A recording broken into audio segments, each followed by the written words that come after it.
Why did you get into this business? The regional vice president looked across the room of financial advisors.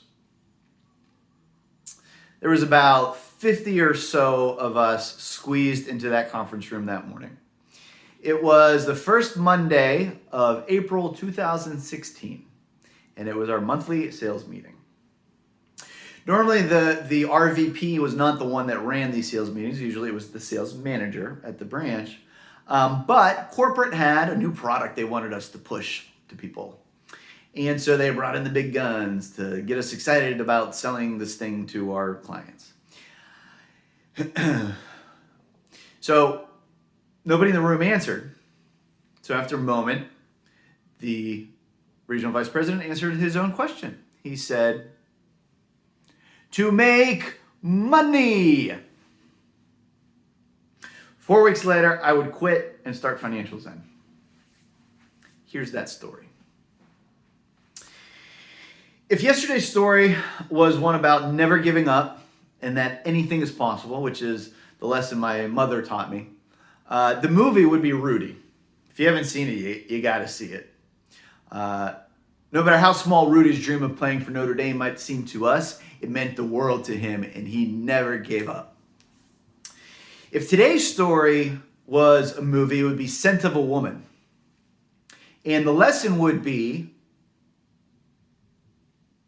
do the right thing, even when the road is hard.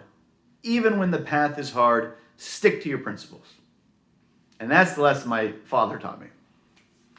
Now, in case you haven't seen it or I haven't seen it in a while, let me give you a quick synopsis of A Scent of a Woman. I just love it. It's one of my favorite movies of all time.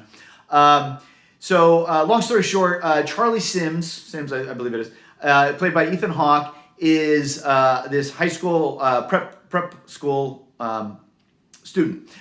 He's from Oregon. He's from the wrong side of the tracks. He comes from a poor family. He's thrown in this environment full of rich kids, full of generational wealth. Fish out of water, right? And his friends that he accumulates, these rich kids, play a prank on the principal. And they ruin this principal's brand new Porsche that the board of supervisors had awarded him. And so the kids go on spring break, go on a ski vacation. Charlie stays back because he's broke and can't afford ski vacations. So what does he do? He works through spring break, and he ends up basically babysitting this blind veteran to take to New York. Colonel Slade. Colonel Slade is played by Al Pacino. So the next sort of 2 hours of the movie is basically the adventures that they have in New York, as well as this push and pull of the principal trying to figure out who did that to his car, right? Who pulled the prank. Now, Charlie wasn't involved in the prank, but he saw who did, and he knew it was these guys. So everybody refuses to rat each other out. And the school board, the rich kids have rich dads who are big fundraisers who give a lot of funds to the school. So they get by with just a suspension, a week-long suspension. The movie climaxes in sort of a courtroom in the school auditorium, in sort of a courtroom setting, with Charlie being on trial. And he must tell the principal and the supervisors who pulled the prank, or he's going to be expelled forever. He doesn't get a free get out of jail card because his parents don't contribute to the school. And so it's in front of the entire school. And Al Pacino, Colonel Slade, is sitting there next to him. And the principal, there's this, if you haven't watched it, fast forward because this is a great scene. I don't want to spoil anything. And at the climax, the principal looks at Charlie and says, "You must tell me who did this to my car or you are out of here." And Colonel Slade, I'm paraphrasing, Colonel Slade stands up and hits his cane on the table and says, "I've been to the crossroads many times in my life, and without exception, I knew which path was the right one, and I never took it. And you know why I never took it? Because it was too damn hard." And here you have Charlie. He's come to the crossroads of his life, and he's chosen the right path. He's chosen the righteous one. He's chosen to stuck to his principles. And you're putting him on trial? He's the only one in this entire room with any level of integrity or character. I'm telling you, this boy's soul is non-negotiable. You cannot buy him. It's an amazing scene. Anyways, and that scene, that honestly, that monologue is everything that was the first 7 years of starting this business. I faced an impossible struggle, a seemingly insurmountable odds and pressure from all sides to go do the wrong thing just so I could make it. To go sacrifice what I believed was right just to survive, and I refused. And because of that, the foundation that I formed through those trials, they say that the strongest steel is forged in the hottest fires. And I'll be damned. I've built this thing on the strongest steel that you can forge. So here's that story.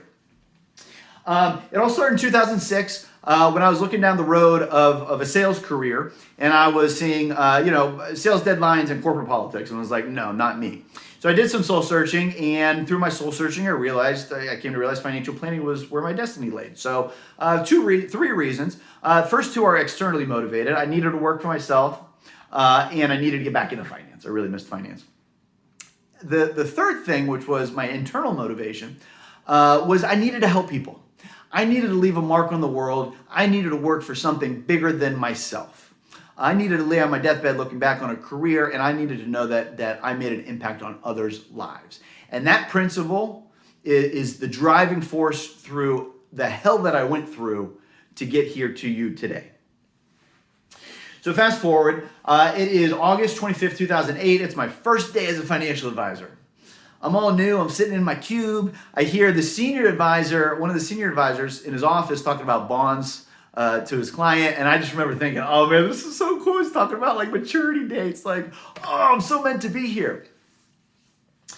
What I didn't know in that newbie first day excitement was just how hard the path I was about to embark on would be. If I had known, I'm glad I didn't either, because if I had known, I might not have started down that path. So my first year as a financial advisor was one of hitting my head against the wall. I worked my ass off. I cold called all sorts of different corporate directories and lists and everything you could imagine. I did the networking.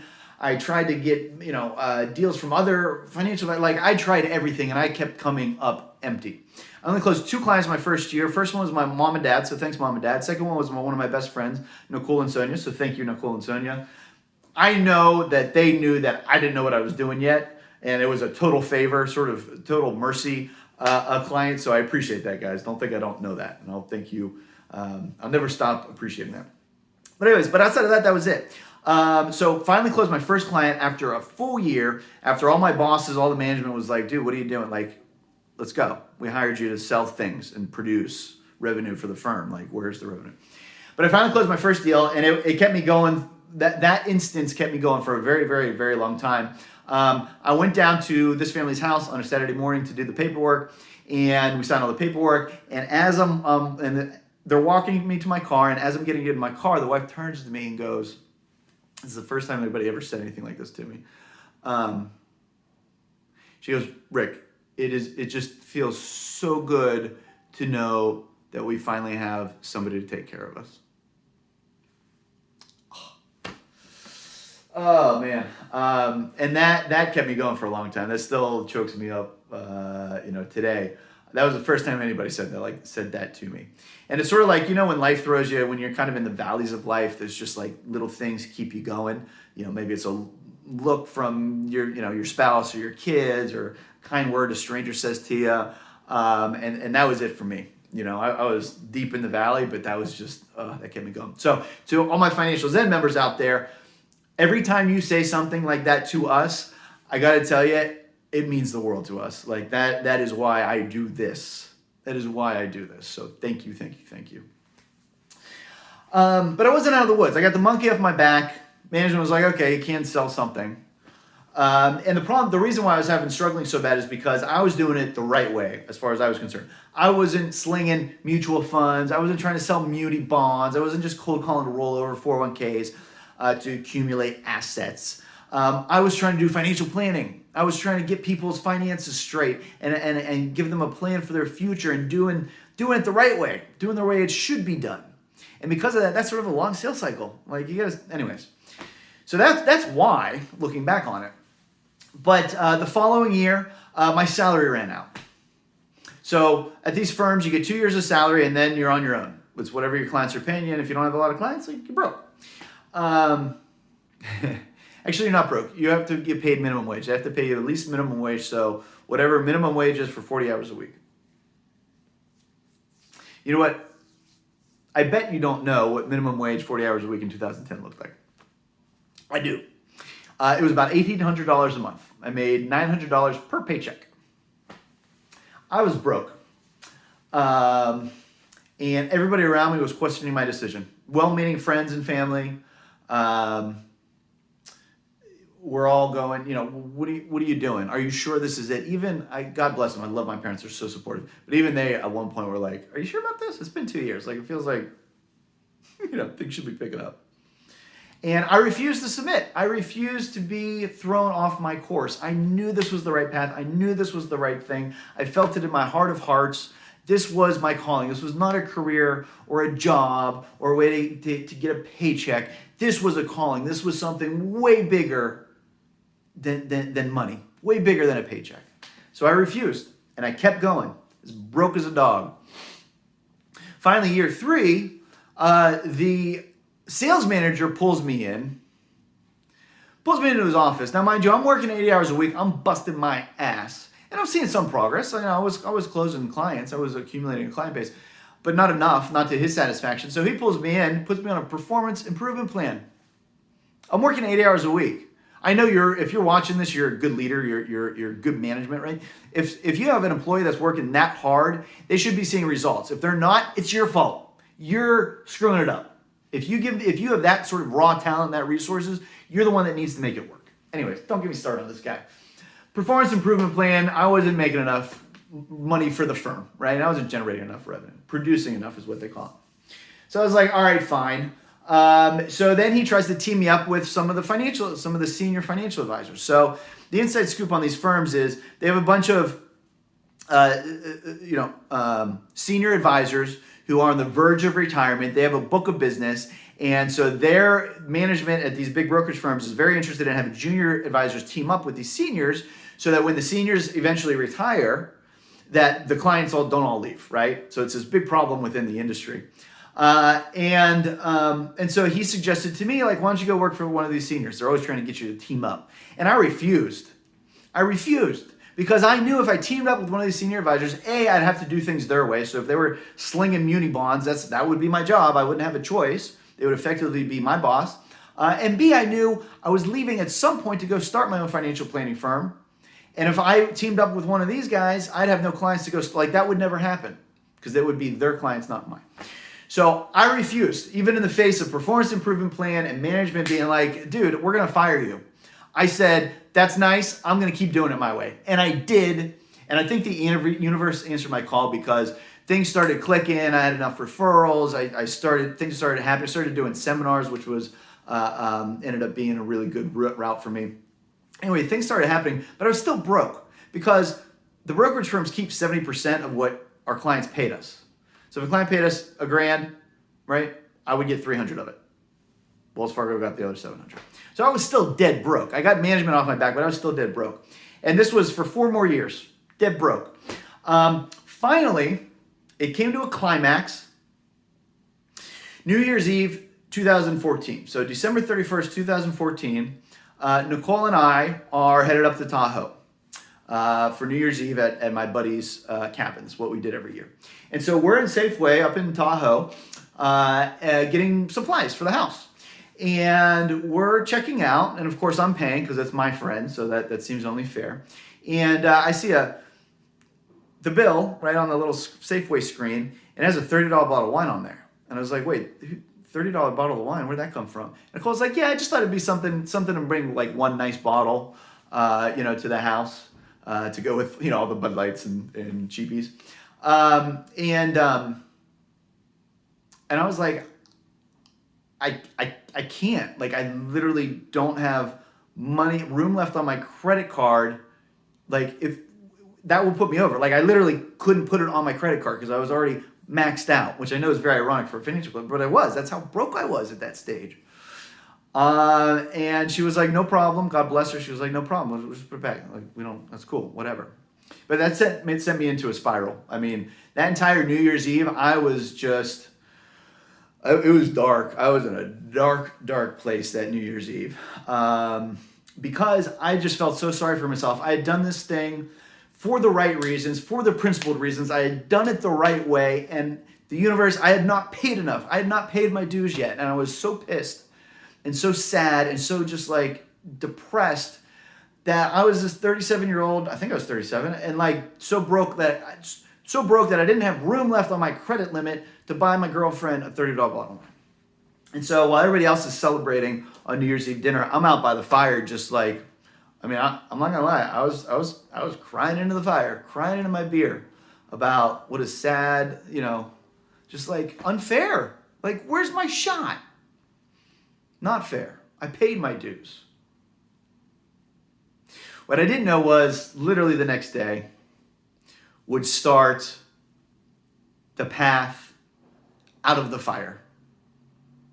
The path out of hell to get to here where I am today. The following 15 months, I would put together the plan and execute the plan to start Financial Zen. All of 2015 and the first quarter of 2016, before we launched, that would be the universe's answer to my prayers, right? I had paid enough, and this would work. And through all those trials and tribulations, like I said, the strongest steel is forged in the hottest fires. And the hell that I went through to start Financial Zen means that we are operating from a place beyond good character. We are doing this for all the right reasons to help people all across the world and make an impact on other people's lives. Not to sling muni bonds or make a buck. This is to help others, to make an impact, to put our dent in the universe. And that's why we do this. And I went through hell, and I have the strongest steel foundation to prove it. So, stick to your principles. Stick to your guns.